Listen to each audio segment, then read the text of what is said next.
Você sabe qual é o verdadeiro plano de Deus para a humanidade? Você entende onde estamos nesse grande propósito? Talvez você tenha a ideia de que o único objetivo de Cristo foi salvar a humanidade do pecado. Mas e se eu te dissesse que há algo muito maior por trás disso? Algo que começou com a criação perfeita, mas que por causa de escolhas erradas, escolhas as quais o céu considera como pecado, nos desviamos do propósito original. Você entenderá o plano de Deus de forma profunda e esclarecedora, da criação do mundo, passando pela queda do homem até a grande vitória de Cristo na cruz e o plano de redenção que ele estabeleceu.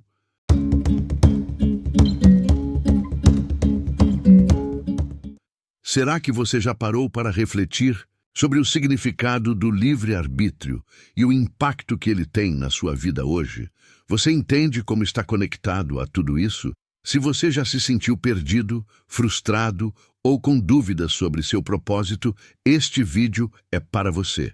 Ele vai te ajudar a entender o plano de Deus e você verá como estamos próximos da volta de Jesus. E então terá uma direção para a sua vida. Conhecereis a verdade e a verdade vos libertará. Desde o início, Deus criou o universo com um propósito divino. A criação não foi obra do acaso, mas um ato intencional do Criador. Gênesis 1, 26, 28 nos revela que, ao criar o ser humano, Deus o fez à sua imagem e semelhança. A humanidade foi projetada para refletir a bondade, a justiça e o amor de Deus no mundo. Este plano perfeito envolvia uma relação íntima e direta entre Deus e o homem, onde não haveria obstáculos entre eles. A criação era boa, sem defeito, onde tudo funcionava em harmonia. No Jardim do Éden, Adão e Eva desfrutavam de uma vida plena. Eles foram colocados em um paraíso perfeito, onde a presença de Deus era constante e a convivência com a criação era pacífica. Deus deu a Adão e Eva uma missão clara: preencher a terra, dominar sobre os animais e cuidar do jardim. Gênesis 1, 28. O homem, criado à imagem de Deus, era encarregado de refletir essa imagem por meio de seu caráter, suas ações e suas escolhas.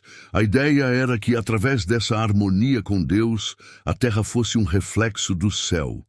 A criação de um mundo perfeito nos ensina algo profundo sobre o propósito de Deus para a humanidade.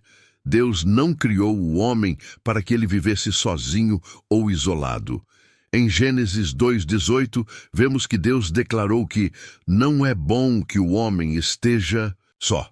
Assim, Deus criou Eva, trazendo equilíbrio e parceria ao relacionamento entre o homem e a mulher. Isso nos mostra que a vida em comunhão com o outro, com Deus e com a criação, estava no coração de Deus desde o princípio. A perfeição do Éden era um reflexo do que ele planejou para todos os aspectos da vida humana. No entanto, o plano de Deus não se limitava à relação do homem com Deus, mas envolvia também a responsabilidade do ser humano sobre a terra e a criação. Adão e Eva tinham o livre-arbítrio para escolher agir em harmonia com Deus ou tomar decisões independentes. A missão que receberam de cuidar do Éden mostrava que sua liberdade estava ligada a uma responsabilidade de preservar a perfeição criada por Deus. Deus confiou ao homem o domínio sobre a terra, mas isso exigia sabedoria, discernimento e alinhamento com a sua vontade. Antes de Deus criar o homem, ele também criou seres espirituais, os anjos. Esses seres foram feitos com grande poder, beleza e liberdade. Eles existiam para servir a Deus e adorá-lo, mas também tinham o livre-arbítrio, assim como os seres humanos. Isaías 14, 12, 15 e Ezequiel 28, 12 e 19 nos falam sobre Lúcifer, um anjo de grande destaque que era perfeito em beleza e sabedoria. Ele tinha uma posição elevada no céu, mas seu coração se encheu de orgulho. Lúcifer, o anjo mais belo e poderoso, começou a desejar algo mais. Ele não queria mais apenas servir a Deus. Ele queria ser igual a Deus, ou até superior a ele. O orgulho tomou conta de seu coração e ele se rebelou contra o Criador. Essa rebelião não foi um simples erro, mas uma tentativa de usurpar o trono de Deus. Lúcifer desejava que sua autoridade fosse reconhecida e, com isso, atraiu 1/3 dos anjos para se unirem à sua causa. A consequência dessa revolta foi imediata. Apocalipse 12:7, 9. Nos descreve a guerra no céu entre os anjos fiéis e os anjos que seguiram Lúcifer. A batalha resultou na expulsão de Lúcifer e seus seguidores. Eles foram lançados à terra e, a partir daquele momento, Lúcifer passou a ser conhecido como Satanás, o adversário da humanidade. A partir dessa queda, Satanás tornou-se o líder de um exército de anjos rebeldes, os demônios, e sua missão passou a ser desviar as pessoas do caminho de Deus. O impacto dessa rebelião não se limita apenas ao céu. Desde então, Satanás e seus seguidores têm trabalhado incessantemente para corromper a criação de Deus. Eles tentam distorcer a verdade, enganar as pessoas e afastá-las do propósito divino. O mundo que vivemos hoje, com seus problemas, tentações e sofrimentos, é em grande parte o resultado dessa batalha espiritual. A luta entre o bem e o mal, que começou no céu, se reflete em nossas vidas diárias. O Jardim do Éden, criado por Deus, era o lugar perfeito para a humanidade viver. Em Gênesis 2, 16, 17, Deus instrui Adão a não comer do fruto da árvore do conhecimento do bem e do mal, alertando-lhe de que, se o fizesse, morreria. Essa instrução era um reflexo do livre-arbítrio dado a Adão e Eva. Deus não queria um amor forçado ou uma obediência imposta. Ele os criou para ter uma escolha genuína, seguir sua vontade ou desobedecer. Esse livre-arbítrio era a base para um relacionamento verdadeiro com o Criador. A tentação de Eva, incitada por Satanás, foi o momento em que o ser humano começou a falhar em sua responsabilidade. Satanás, disfarçado de serpente, questionou a ordem de Deus e insinuou que Deus estava retendo algo bom de Eva. Ele disse: Deus sabe que no dia em que dele comerdes, os vossos olhos se abrirão, e sereis como Deus, conhecendo o bem e o mal. Gênesis 3:5. Eva então olhou para o fruto, viu que era bom para se comer, desejou-o e o tomou. Ela deu também a Adão, e ele comeu, e este foi o momento em que a humanidade fez uma escolha contrária à vontade de Deus. E o que aconteceu a seguir foi devastador. Ao comer do fruto, Adão e Eva imediatamente perceberam que estavam nus, uma manifestação da consciência do pecado. A comunhão direta com Deus foi quebrada. Gênesis 3, 7 e 10 descreve como eles tentaram se esconder de Deus, algo que nunca havia ocorrido antes. A entrada do pecado no mundo trouxe a separação, e a morte, física e espiritual, passou a ser parte da experiência humana. O pecado, que antes não existia, agora se tornou uma realidade que afetaria todas as gerações futuras. E você deve estar se perguntando: por que Deus permitiu que isso acontecesse? Porque Ele deu a Adão e Eva a liberdade de escolher, sabendo que eles poderiam cair em tentação? A razão está na natureza do amor de Deus. Se não tivéssemos opção de escolha, este seria um amor forçado ou imposto por natureza. Mas Deus nos ofereceu a opção de um amor genuíno através da obediência. O livre-arbítrio é um presente maravilhoso, mas também traz responsabilidade. A única forma de um relacionamento verdadeiro com Deus existir é através da liberdade de escolha. Sem essa escolha, não haveria como experimentar o amor verdadeiro.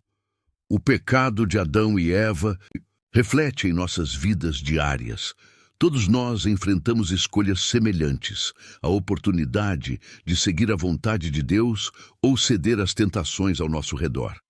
Ao longo da Bíblia, vemos exemplos de pessoas que usaram o livre-arbítrio para obedecer a Deus e viver de acordo com sua vontade, e outras que fizeram escolhas erradas, trazendo consequências para si mesmas e para os outros. Caim, por exemplo, teve a escolha de fazer o que era certo, mas decidiu matar seu irmão Abel por inveja, Gênesis 4.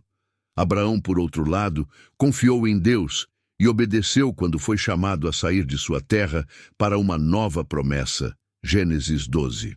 Cada um desses exemplos mostra como nossas escolhas podem alterar nossa trajetória e a de outros. O livre-arbítrio tem consequências diretas na vida espiritual. Cada escolha que fazemos reflete nossa decisão de seguir ou não a vontade de Deus. Quando escolhemos seguir o caminho de Deus, estamos alinhando nossas vidas ao seu propósito e ao seu plano de redenção. No entanto, quando escolhemos ir por nossos próprios caminhos, nos afastamos desse propósito e enfrentamos as consequências dessa separação. O pecado, como vimos com Adão e Eva, é a consequência natural da escolha errada. Com a entrada do pecado no mundo, houve a separação entre Deus e a humanidade. No entanto, Deus, em sua infinita misericórdia, não abandonou a humanidade. Desde o momento em que Adão e Eva pecaram, Deus começou a revelar seu plano de redenção. Gênesis 3:15 traz a primeira promessa de salvação, ao falar que a semente da mulher que pisaria na cabeça da serpente. E possa ser que até o momento, mesmo já sendo cristão, você não tenha entendido o que isso significa. Essa passagem já aponta para Cristo, o nosso Redentor. A vinda de Jesus Cristo foi a concretização dessa promessa descrita em Gênesis. Ele veio ao mundo como o próprio Filho de Deus, enviado para salvar o homem do pecado. Em João 3,16, afirma que Deus amou o mundo de tal maneira que deu o seu Filho unigênito, para que todo aquele que nele crê não pereça, mas tenha a vida eterna. A palavra redenção tem origem no latim redemptio, que significa comprar de volta.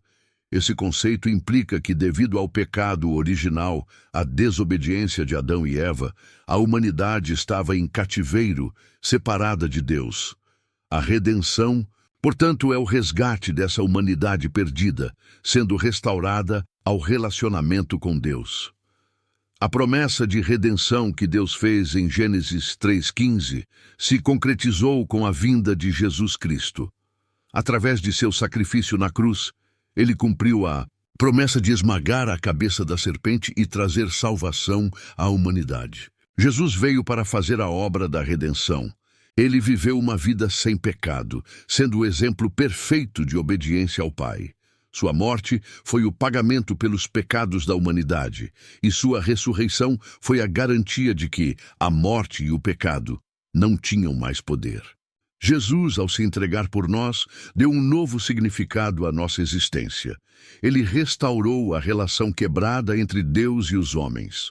Através de seu sangue derramado, fomos reconciliados com Deus, e o que estava perdido foi restaurado.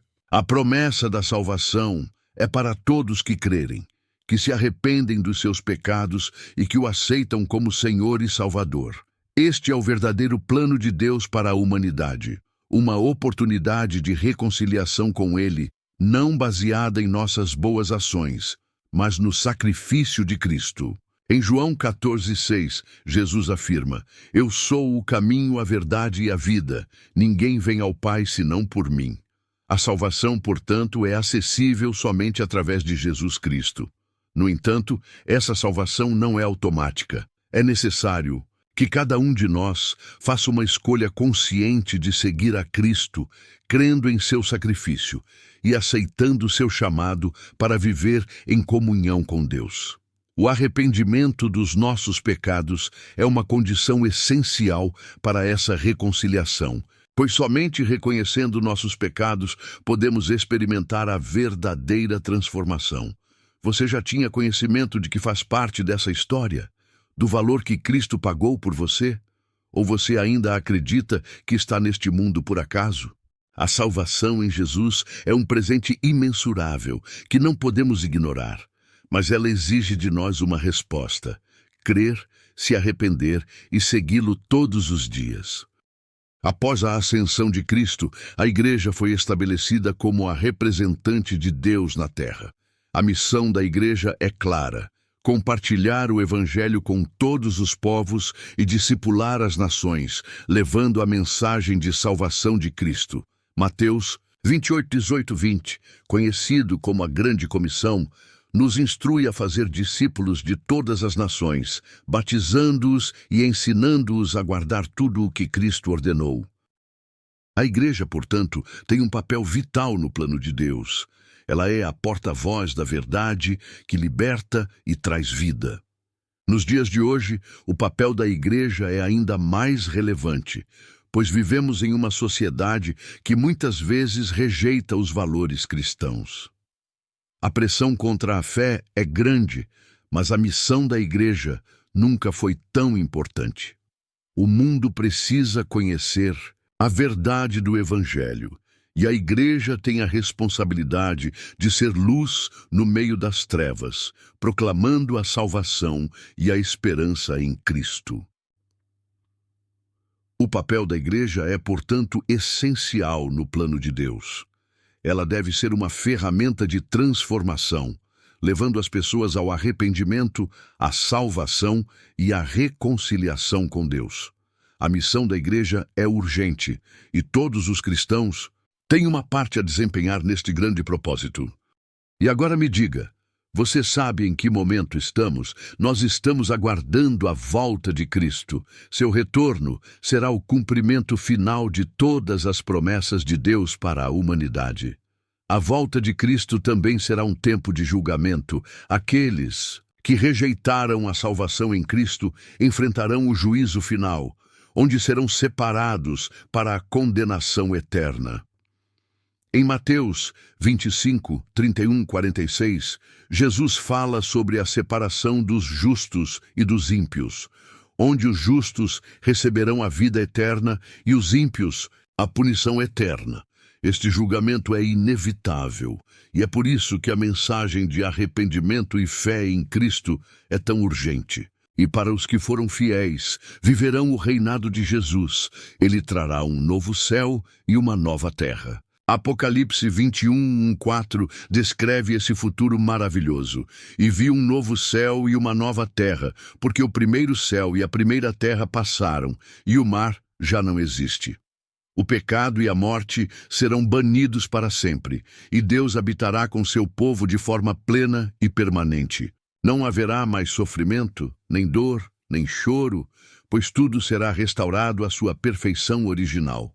É essencial que cada um de nós esteja preparado para a volta de Cristo. O plano de Deus para a humanidade não termina com a morte de Jesus, mas se completa com sua volta para restaurar todas as coisas.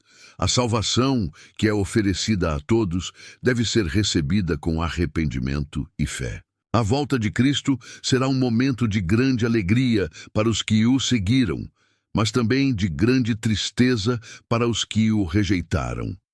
Portanto, o verdadeiro plano de Deus é a redenção completa da humanidade, desde a criação até a volta de Cristo. Todos nós fazemos parte de um propósito divino maior. E o mais importante, é necessário que cada um de nós faça a escolha de seguir a Jesus, se arrepender dos pecados e viver de acordo com sua vontade.